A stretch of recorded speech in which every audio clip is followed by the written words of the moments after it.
Study IQ IAS, अब तैयारी हुई अफोर्डेबल। नमस्कार दोस्तों, भारत एक ऐसा देश है जहां पर हर शहर की अपनी अपनी कोई ना कोई हिस्ट्री है। उसकी अपनी अपनी कल्चर है, खान पान है, सभ्यता है, बोली है, भाषा है। हर कोस में पानी बदलता है और हर कोस के साथ उस शहर का इतिहास भी बदलता है। गांव के इतिहास शहरों में मिलते हैं, शहरों के इतिहास प्रांतों में मिलते हैं, प्रांतों के इतिहास देश को बनाते हैं। इसी इतिहास को ढूंढते, खंगालते, समझते, बूझते हमारे बीच में कहीं ना कहीं एक ऐसी कोई ना कोई कंसेप्ट्स आ जाती हैं जिसको समझना बहुत इंपॉर्टेंट है। आजकल हमारे बीच में अजमेर और अजमेर से जुड़ी हुई इतिहास के बारे में बहुत ज्यादा चर्चा हो रही है। The context is this that Ajmer में जो फेमस ख्वाजा मोइनुद्दीन चिश्ती की दरगाह है, उसके ऊपर पिटीशन किया गया है कि वो दरगाह एक मंदिर के ऊपर निर्माण की गई है और इसके लिए लोकल कोर्ट में हलफनामा तय किया गया है। Now will the court allow for any kind of maybe examination or not, that is the legal process to be seen. But history क्या कहती है इस शहर की, इतिहास गवाह क्या कहता है इस शहर का, आइए उसके बारे में थोड़ा बहुत जानते हैं। मेरे साथ मैं हूं Ashish. Now a very interesting saga is the saga of Chahamana dynasty या चौहान्स। चौहान्स वो राजपूत शासक हुआ करते थे जो कि इंडिया में और भी अन्य राजपूत शासकों के साथ between 7th to 11th century rule कर रहे थे। उनके रूल करने की जगह ज्यादातर शाकंभरी माना जाता था। Shakambhari is the present day Sambhar region, और सांभार रीजन के चौहान्स या चहामनास अपने आप को उस अग्निकुल राजपूत वंशज के लोग मानते थे, और साथ ही साथ इनकी दूसरे राजपूत राजाओं के साथ भी बहुत सारे इंटरैक्शंस हुए। फॉर एग्जाम्पल, चौहान्स ने तोमर्स को हराया था और दिल्ली पर विजय प्राप्त की थी। तोमर उस समय दिल्ली में रूल किया करते थे, चौहान राजस्थान के शाकंभरी में रूल किया करते थे। इसी चौहान रूलर्स के श्रृंखला में एक चौहान रूलर का नाम आता है जिनका नाम है अजय राज चौहान या अजय पाल चौहान। अजय राज भी इनको कहा जाता है, अजय पाल भी कहा जाता है। बट बात यह है कि अजय पाल या अजय राज चौहान ने 1110 से 1135 के बीच चौहामनाज को अपना रूल दिया और साथ ही साथ इस शहर अजय मेरू को जन्म भी दिया। Establishment of Ajmer age of present is credited to Ajay Pal Chauhan. Ajay Meru का मतलब यही है, अजय की पर्वत, अजय का मेरू। अगर आप उस शहर से हैं तो आप जानते होंगे कि वहां पर एक बहुत बड़ा पर्वत श्रृंखला है जो कि अरावलीज का पार्ट है, and it overlooks the entire city. Now, not just this, the city also has a history along with the history of Chauhanas. Chauhans की अपनी हिस्ट्री, जैसा कि मैंने आपको बताया, वो सिर्फ शाकंभरी तक सीमित नहीं थी। वो शाकंभरी और त्रिभंदपुरा और अजमेर या अजय मेरू को छोड़कर दिहलिका में भी चढ़ाई करते हैं, यानी कि दिल्ली में भी चढ़ाई करते हैं, और दिल्ली में वो तोमर्स के साथ फाइट करते हैं। चौहान्स के सबसे फेवरेट या अगर मैं कहूं मशहूर रूलर्स, आप जानते हैं उन्हें पृथ्वीराज चौहान के नाम से। Actually his name Prithviraj the third होगा, बिकॉज इससे पहले भी दो पृथ्वीराज चौहान्स के डायनेस्टी से ही उभरते हैं। तो पृथ्वीराज चौहान, जो कि चौहान या चहामना डायनेस्टी के सबसे प्रख्यात रूलर्स में से एक हुए, उनका नाम लगभग हर भारतीय जानता है। Now with this background we have to imagine the history of Ajay Meru, और we have to imagine the history of Ajmer. बात होत रही है एक ऐसे व्यक्ति की जिन्होंने किताब लिखी द प्रेजेंस ऑफ अजमेर। 1911 में ये किताब लिखी, 1911 में। उनका नाम था हरबिलास सरदा। हरबिलास सरदा एक ज्यूरिस्ट हुआ करते थे, जस्टिस के तौर पर काम करते थे लोकल कोर्ट में ब्रिटिशर्स के अंदर। और हरबिलास सरदा इसलिए भी जाने जाते हैं बिकॉज इनके देख रेख में और इनके अगुवाई में चाइल्ड मैरिज प्रोटेक्शन एक्ट को भी पास किया गया था। ब्रिटिशर्स ने चाइल्ड मैरिज प्रोटेक्शन एक्ट को पास किया था सारदा एक्ट के नाम से ही। In fact his name was given to the child marriage protection act because इससे पहले बहुत सारे ऐसे केसेस हो चुके थे ब्रिटिश इंडिया में जहां पर 8, 9, 10, 11 साल की बच्चियों की शादी हो जाती थी, and that is against what mister Sarda और हरबिलास सरदा ने अपनी अगुवाई लड़ा या अपनी लड़ाई लड़ी। एनीवेज, अब हरबिलास सरदा वापस चर्चा में है बिकॉज इनकी लिखी गई किताब के ऊपर ही कोर्ट में हलफनामा तय किया गया है। जी हां, कोर्ट में हरबिलास सरदा की लिखी हुई अजमेर पर किताब को एक एविडेंस बनाया गया है और उसके ऊपर यह बताया गया है, number 1, Ajmer was attacked the moment Mohammed Ghori attacked Delhi. तो मोहम्मद घोरी जो कि फर्स्ट और सेकंड बैटल करते हैं तरेन की पृथ्वीराज चौहान के साथ, first battle of 1191 Prithviraj Chauhan जीत जाते हैं, सेकंड बैटल 1192 पृथ्वीराज चौहान हार जाते हैं। उसके बाद अजमेर को या अजय मेरू को भी सैक किया गया, उस पर भी चढ़ाई की गई। That is number 1 and nobody will doubt this because this is a historical fact. Second, इसके बाद वो लिखते हैं कि सिटी इसके पश्चात यानी कि मोहम्मद घोरी के अजमेर को अटैक करने के बाद एक प्रकार से वीरान हो गया और उसे वापस बसाया एज लेट एज अकबर ने, यानी कि बीच में और कोई शासक नहीं आते हैं। To be very clear with you with respect to chronology, जब Prithviraj Chauhan second battle of Tarain हारते हैं तो उसके बाद दिल्ली सल्तनत की स्टैब्लिशमेंट होती है और दिल्ली सल्तनत के एक भी रूलर ने अजय मेरू की तरफ या अजमेर की तरफ उसे वापस बसाने की कोशिश नहीं की, according to the book written by Harbilas Sarda. उसके बाद वो कहते हैं कि अकबर ने ही अजमेर की तरफ रुख किया और अजमेर को वापस बसाया बिकॉज वो बार बार ख्वाजा मोइनुद्दीन चिश्ती की दरगाह पर जाते थे, वहां पर वो विनती करने जाते थे, माथा टेकने जाते थे और व्हाटएवर वो अपने बेटे के लिए या अपने संतान के लिए गुहार मांगने जाते थे। That was the reason he kept on visiting Ajmer. Then he says that Ghurid army killed, looted and destroyed the pillars and foundations of the idol temple। ये कोट अनकोट इनकी किताब से लिया गया है। सो सरदा लिखते हैं अपनी किताब में कि जब घुरीद की आर्मी यानी कि 1192 में जब मोहम्मद घोरी की आर्मी अटैक कर रही थी दिल्ली को, उसके बाद उन्होंने अजमेर को भी अटैक किया और अजमेर में बहुत सारे मंदिरों को तोड़ा गया, destroyed the pillars and foundations of the idol temples.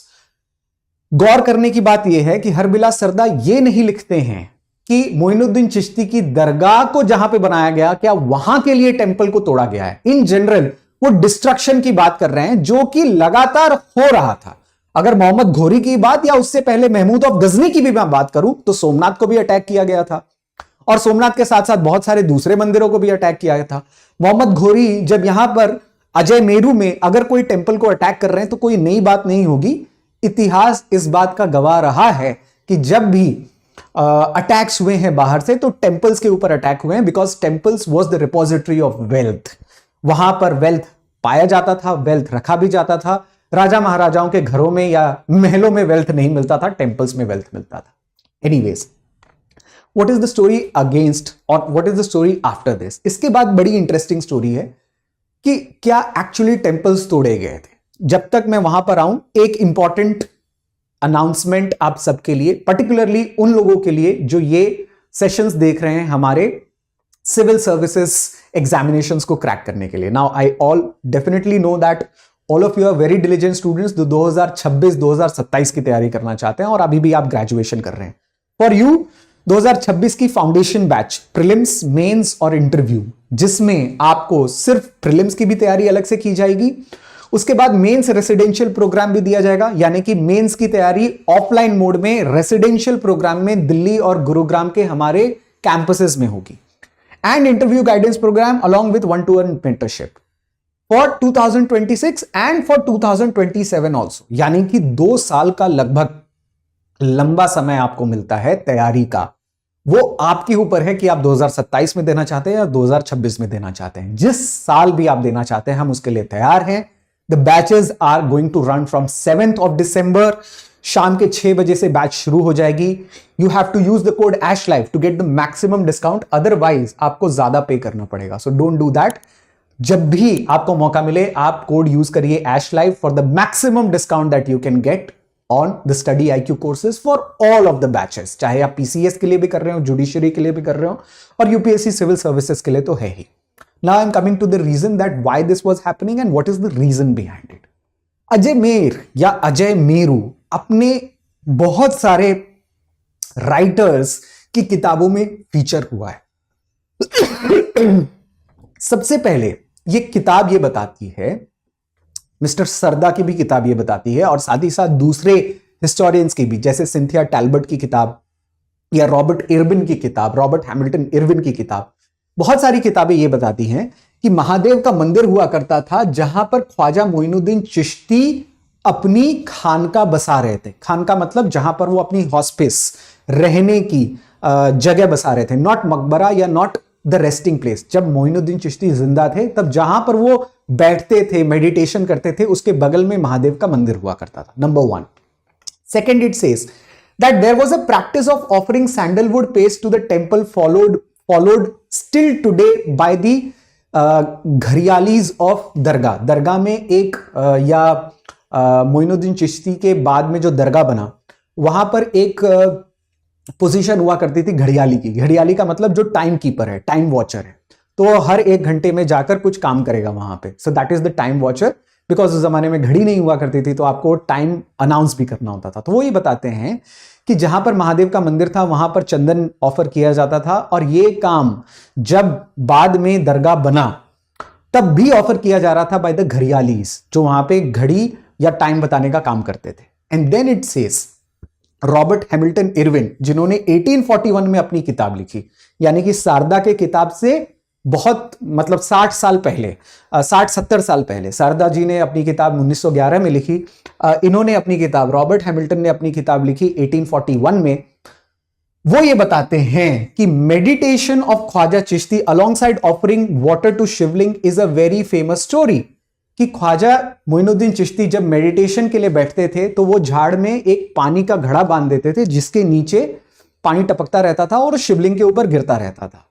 क्या ऐसे प्रैक्टिसेस आपको अन्य फॉर एग्जांपल मस्जिदों में देखने को मिलेंगे? नहीं देखने को मिलेंगे। ये सिर्फ और सिर्फ सूफी खानकाज में देखने को मिलते हैं या सूफी दरगाहों में देखने को मिलता है। इन किताब में भी ये मेंशन नहीं है कि मंदिर को तोड़कर ख्वाजा मोइनुद्दीन चिश्ती की दरगाह बनाई गई, या जब बनाई गई तो बनाई किसने। That is also very interesting fact, because ना ही शारदा बताते हैं और ना ही रॉबर्ट हैमिल्टन बताते हैं कि एक्चुअली ये बनाया कब जा रहा है। कि बनाया जा रहा है by 15-16 century by Malwa Khilji rulers.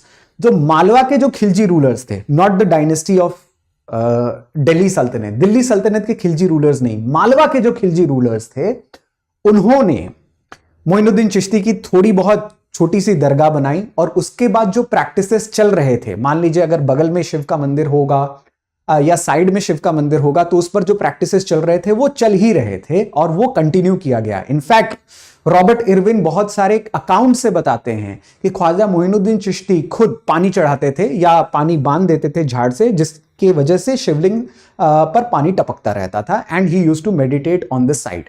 क्या इस बारे में या इस स्टोरी के बारे में हम ऑथेंटिकेटेड हैं? हम उतने ही ऑथेंटिकेटेड नहीं है जितना पहले की स्टोरी के बारे में, क्योंकि शारदा भी हिस्टोरियन नहीं है और रॉबर्ट इरविन या रॉबर्ट हैमिल्टन भी आर्कियोलॉजिस्ट हैं, वो हिस्टोरियन नहीं है।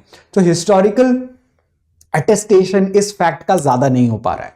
Anyways, now what comes to the picture. क्या टेंपल वाकई में डिस्ट्रॉय किया गया था? क्या इस बात में सच्चाई है या नहीं है? देखिए, ये तो कोर्ट का मामला है, बट हम दूसरे एविडेंसेस की तरफ जरूर रुख कर सकते हैं। फॉर एग्जाम्पल, चाहमंस ने क्या एक ही टेंपल बनाया था? क्या अजय मेरू में एक ही शिवलिंग था जो भी डिस्ट्रॉय कर दिया गया? For example, look at a temple in Sikar, Harshnath temple, जिसकी तस्वीर आप यहां पर देख रहे हैं, ये सीकर में है, जिसे चौहान रूलर गोविंद राज ने बनवाया, और ये आज भी हमें देखने को मिलता है। दूसरा, शिव टेंपल पुष्कर में, सिंहराज, अगेन चौहान रूलर ने बनवाया, ये भी हमें देखने को मिलता है।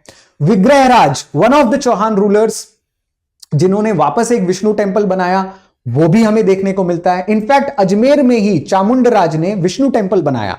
अजमेर में एक और जगह है जिसका नाम है नरवर, जिसका पुराना नाम था नर, यानी कि नर मेरू या नरों का एरिया, यानी कि आदमियों की एरिया। वहां पर भी Chamundaraj, one of the later Chauhan rulers, उन्होंने भी विष्णु टेंपल बनाया, वो भी हमें देखने को मिलता है। राइट? तो टेंपल्स अगर डिस्ट्रॉय किए ही जा रहे थे तो शिवलिंग को ही क्यों डिस्ट्रॉय किया गया? बाकी के टेंपल्स को क्यों नहीं डिस्ट्रॉय किया गया? और अगर शायद इन्हें डिस्ट्रॉय किया गया तो ये वापस बन गया, लेकिन बाकी के टेंपल शायद वापस नहीं बने। Anyways, this is a matter of debate and now this is also a matter of court. तो हम कोर्ट के मैटर्स और प्रोसीडिंग्स में नहीं जा सकते, लेकिन हिस्ट्री हमें बहुत कुछ बताता है। इतिहास हमें क्या बताता है? इतिहास हमें यह बताता है कि जब भी टर्किश या दिल्ली सल्तनत की स्टार्टिंग के रूलर्स आए, यानी कि मान लीजिए मैं कुतुबुद्दीन ऐबक का नाम लेता हूं, जो सबसे पहले रूलर थे दिल्ली सल्तनत के। सिंथिया टैलबर्ट, जो कि एक जानी मानी हिस्टोरियन है, अपनी किताब में आधिकारिक रूप से कहती हैं कि जब 2.5 दिन का झोपड़ा बन रहा था बाय कुतुबुद्दीन ऐबक, तो वो और कुछ नहीं, जैन टेम्पल्स को तोड़कर ही बनाया गया। Why? It's a very clear fact कि जब कुतुबुद्दीन ऐबक 1206 में या 1210 तक रूल कर रहे होंगे, तो उनके पास और कोई बगल का एरिया नहीं था, और कोई बगल के बहुत सारे आर्टिफैक्ट्स नहीं थे, जो वो 4 साल का रूल था उनका, 4 साल के रूल में वो कुछ ज्यादा बना नहीं सकते। तो उन्हें अगर बगल का टेंपल दिख रहा है तो तोड़ के वो अपनी मस्जिद बना रहे थे। इनफैक्ट आप कुतुब मीनार में जाएंगे या कुव्वतुल इस्लाम मॉस्क में जाएंगे तो वहां पर एक कोर्टयार्ड में पूरे पूरे जैन मंदिर के ही पिलर्स लगे हुए हैं। So obviously this is a very obvious fact कि जब स्टार्टिंग होता है किसी भी रूल का, चाहे वो दिल्ली सल्तनत का हो, चाहे वो दूसरे राजपूत रूलर्स का हो, वो पहले के वंशजों के या पहले के मंदिरों को तोड़कर अपनी नई इमारतें बनाते हैं। But when the same dynasty takes a long time, let's suppose कि दिल्ली सल्तनत में बाद में खिलजीज ने कुछ ढांचे बनाए, तो क्या खिलजीज ने मंदिर तोड़े या खिलजीज ने वही पिलर्स यूज किए जो जैन मंदिरों में या शिवलिंग के टेंपल्स में मिलते थे? नहीं, वो वैसे मंदिर या वैसे टेंपल्स नहीं तोड़ रहे थे, वो खुद बना रहे थे। For example the western gate in Quwwatul Islam mosque, Quwwatul Islam में यानी कि कुतुब मीनार में जो खिलजी द्वारा या अलाउद्दीन खिलजी द्वारा बनाए गए गेट्स हैं, वो उन्होंने इंडिपेंडेंटली बनाए हैं, किसी मंदिर को तोड़कर नहीं बनाया। तो एक ही स्ट्रक्चर में, एक ही जगह पे आपको ऐसे स्ट्रक्चर भी मिलेंगे जो मंदिर को तोड़कर बनाए गए हैं, और ऐसे स्ट्रक्चर भी मिलेंगे जो इंडिपेंडेंटली बनाए गए हैं। यानी कि जब एक एम्पायर मैच्योर होता है, हिस्ट्री हमें बताती है कि वो खुद नए नए स्ट्रक्चर्स बनाता है, लेकिन जब एक एम्पायर नेसेंट होता है, यानी कि अभी अभी जन्म ले रहा होता है, तो वो पुराने एम्पायर के एक्सपेंस पर, पुराने एम्पायर को तोड़कर, हटाकर तब अपनी चीजों को बनाता है। फॉर एग्जाम्पल एक बड़ी ही इंटरेस्टिंग चीज मैं आपको वापस चौहान्स और मोहम्मद घोरी की बता दूं। मोहम्मद घोरी शायद एक इकलौते ऐसे टर्किश रूलर होंगे जिन्होंने संस्कृत में अपने सिक्के लॉन्च किए। जी हां, आपको जानकर यह हैरानी होगी कि ऐसा क्यों कर रहे हैं वो। या तो वो पर्शियन अरबिक में लॉन्च करेंगे, या बाद में दिल्ली सल्तनत के रूलर्स उर्दू में लॉन्च करेंगे। संस्कृत में भला मोहम्मद घोरी अपने सिक्के क्यों लॉन्च करेंगे? आप जरूर जाकर देखें, वो इसलिए लॉन्च कर रहे थे बिकॉज वो पृथ्वीराज चौहान के ही सिक्के, जिसपे लक्ष्मी की मूर्तियां या जिसमें लक्ष्मी की तस्वीरें बनी हुई थी, उसी को वापस पृथ्वीराज चौहान का नाम हटाकर अपना नाम मोहम्मद बिन सम लिख रहे थे संस्कृत में, और लक्ष्मी की मूर्ति को उन्होंने नहीं हटाया या लक्ष्मी की पिक्चर को उन्होंने नहीं हटाया, because at that point of time it was authenticated with wealth, it was authenticated with state structure. तो स्टेट स्ट्रक्चर जो है उसमें नाम चेंज हो रहा है, स्टेट की ऑथेंटिसिटी नहीं चेंज हो रही है। That was one example through which we can understand कि स्टेट या पॉलिटी जो है वो एंशिएंट या मिडिवल इंडिया में कैसे बदलता था और कैसे चलता था। अब बात आती है, क्या सूफिज्म टेम्पल्स को तोड़ने में बिलीव करता था? और पर्टिकुलरली जो चिश्ती सिलसिला के बारे में बात हो रही है, क्या चिश्तियों के बारे में बात हो रही है, क्या वो इस बारे में बिलीव करते थे कि टेम्पल को तोड़कर दरगाह, मस्जिद या मॉस्क बनाया जाए? नंबर 1, मोइनुद्दीन चिश्ती ने चिश्ती सिलसिला का अगुवाई किया, चिश्ती सिलसिला को एस्टैब्लिश किया इंडिया में, अजमेर में। और ये प्रैक्टिस जो सूफिज्म की थी वो ईरान से आ रही थी। सूफिज्म इंक्लूसिविटी में बिलीव करता है, यानी कि समवेशी कल्चर्स में बिलीव करता है, वो लोकल ट्रेडिशंस को अपनाने में बिलीव करता है। इनफैक्ट वो इस्लामिक कल्चर में पूरी तरीके से काम नहीं करता है। सूफीज को बेशारा भी कहते हैं, यानी कि जो शरीयत के बाहर हो। बेशारा का मतलब जो शरीयत को फॉलो ना करे। सूफिज्म शरीयत को कभी फॉलो नहीं करते थे, इसीलिए उनके दिमाग में या उनके खानकाह में या उनके फॉलोअर्स में यह होड़ नहीं लगी रहती थी कि बाकी के धर्म के अनुयायियों को या बाकी के धर्म के, या मान लीजिए हिंदू धर्म के, जैन धर्म के लोगों को कन्वर्ट किया जाए। इनफैक्ट अगर आप सूफी दरगाहों के प्रैक्टिसेस को देखें तो वो बहुत सारे हिंदू प्रैक्टिसेस को भी अपनाते हैं। फॉर एग्जाम्पल वसंत पंचमी शेख निजामुद्दीन औलिया की दरगाह में बहुत जोर शोर से मनाया जाता है, बिकॉज वसंत पंचमी के दिन ये बताया जाता है कि शेख निजामुद्दीन औलिया जो बहुत उदास थे वो काफ़ी खुश हो जाते हैं, बिकॉज वन ऑफ हिज मुरीद जो हैं पर्टिकुलरली वो उन्हें पीले फूल ऑफर करते हैं, जो उस समय हिंदू मान्यता हुआ करती है कि एक नई साल की शुरुआत है, सरस्वती की पूजा भी होती है वसंत पंचमी के समय में। और ये प्रथा जो है वो शुरू हो गई निजामुद्दीन के दरगाह में, जो कि दिल्ली में। कुतुबुद्दीन बख्तियार काकी जो कि दूसरे सूफी सेंट हैं, चिश्ती सिलसिला के ही हैं, जिनकी दरगाह दिल्ली में ही है, उनकी दरगाह में आज भी फूल वालों की सैर होती है, जो कि बगल के जोगमाया मंदिर से यानी कि जोगमाया मंदिर से और कुतुबुद्दीन बख्तियार काकी के दरगाह के बीच में चादर और फूल जाते हैं। यानी कि फूल काकी के दरगाह से देवी को चढ़ाने के लिए जोगमाया मंदिर में जाते हैं, और मंदिर से एक चादर जाती है चढ़ाने के लिए कुतुबुद्दीन बख्तियार काकी के दरगाह पर। And this is a state sponsored festival, जो कि दिल्ली सरकार कई सालों से एस्टैब्लिश कर चुकी है, और कई सालों से ये हो रहा है। प्री इंडिपेंडेंस के टाइम पीरियड से, मुगलों के टाइम पीरियड से ये प्रथा चली आ रही है। Not just that, in fact there is a history जिसमें निजामुद्दीन औलिया पूरे तरीके से तुगलक्स के खिलाफ खड़े हो गए थे। तुगलक्स, और पर्टिकुलरली मैं बात करना चाहूंगा फिरोज शाह तुगलक की, जो कि शायद कंजर्वेटिज्म में और फंडामेंटलिज्म में, यानी कि वो कट्टर इस्लाम के बहुत ज्यादा प्रेरक हुआ करते थे। इनफैक्ट उन्होंने अपनी एक किताब में यह भी कहा था कि ये देश दारुल हर्ब है, जिसको दारुल इस्लाम में कन्वर्ट करना है। This is a land of infidels, जिसको मुझे इस्लाम के लैंड या फॉलोअर्स में कन्वर्ट करना है। और निजामुद्दीन औलिया तुगलक्स के खिलाफ खड़े हुए थे। इनफैक्ट वो तुगलक के सबसे पहले रूलर घियासुद्दीन तुगलक को भी श्राप दे चुके थे कि भैया तुम अपनी पैलेस तो बना रहे हो, फोर्ट तो बना रहे हो, लेकिन वहां पर कोई बसेगा नहीं, वो हमेशा उजड़ा हुआ रहेगा।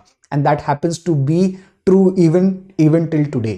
So Chishti silsilas have not given that kind of conservative, fundamental, unchanging Islamic authorities. In fact, anything Islamic liberalism के लिए अगर किसी पंथ को या सेक्ट को जाना जाएगा, सिंक्रेटिसिज्म यानी कि बाकी सारे धर्मों को मिलाने की बात की जाएगी, तो उसमें सूफिज्म का नाम बहुत आगे आता है। इनफैक्ट बहुत सारे सूफी राइटर्स के बोल और वचन इवन गुरु ग्रंथ साहिब में निहित हैं। गुरु ग्रंथ साहिब में बाबा फरीद के बोल लिखे गए हैं, और उसी टाइम पीरियड में गुरु नानक या तुकाराम, संत नामदेव, ये ऐसे भक्ति सेंट्स हुए जिन्होंने इंडिया में मिक्स्ड कल्चर को, एक सिंक्रेटिक कल्चर को जन्म दिया।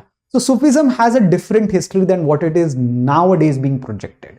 But anyways, जैसा कि मैंने कहा, कोर्ट का अपना पक्ष होगा जो देखा जाएगा या जो सुना जाएगा, but history tells us some of the different views. I hope you enjoyed this series and enjoyed this lecture. I am very much aware कि आपकी इसके प्रति कुछ comments भी होंगे. I'm more than happy to see your comments on the Telegram channel. If you have any questions, definitely you can ask me on the channel. At the same point of time, जाते जाते मैं आपको एक बहुत important mentorship programme के बारे में भी बताना चाहता हूं, जो हमारे संभव मेंटरशिप नाम से लॉन्च्ड है, particularly for those students for the first time in the history of UPSC preparation. और कहीं पर भी ये चीज आपको नहीं मिलेगी, जिसमें टेलर्ड गाइडेंस प्रोग्राम मिलेगा ओनली फॉर यू, यानी कि सिर्फ आपके लिए एक मेंटर डेडिकेटेड होगा, जो आपको आपके टाइम टेबल्स, आपके हॉबीज, आपके प्रिपरेशन, आपके बैकग्राउंड और आपके प्रिपरेशन लेवल के हिसाब से आपको आइडियाज और आपको एक स्ट्रैटेजी बताए। मेंटरशिप प्रोग्राम डेडिकेटेड 1-to-1, ये काफी एक्सक्लूसिव प्रोग्राम है, टेलर्ड किया गया है और बहुत सोच समझ कर बनाया गया है। स्टडी IQ लगभग 4 साल से जो क्लासेस चला रही हैं, उनकी बहुत नॉलेज और उनकी बहुत सारी एक्सपीरियंस के साथ ये मेंटरशिप प्रोग्राम चर्न आउट की गई है। And I am sure that जो बच्चे पर्टिकुलरली क्लास नहीं कर पा रहे हैं, वो इस मेंटरशिप का फायदा जरूर उठा सकते हैं। Again you have to use the code ASHLIVE, otherwise आपको ज्यादा पे करना पड़ेगा, around 20,000। Use the code ASHLIVE to get the maximum discount here. Again it is ending on 6th December। 6 दिसंबर से ये प्राइजेस खत्म हो जा रहे हैं, so please avail this opportunity while it is alive. I hope you can take much and much better guidance from one two one mentorship. और इसके अलावा अगर आपको मुझसे कुछ जानकारी चाहिए, डायरेक्ट आप मुझसे बात करना चाहते हैं, या यूपीएससी से रिलेटेड किसी क्वेश्चंस या स्ट्रैटेजी या क्लासेस को ज्वाइन कैसे करना है उसके बारे में, you are more than welcome to join the Telegram channel and ask me questions directly. I will be more than happy to reply to you, as well as see you in the class very soon. I particularly take history, so I'll be more than happy to see you there. Thank you for watching. Study IQ IAS, अब तैयारी हुई affordable.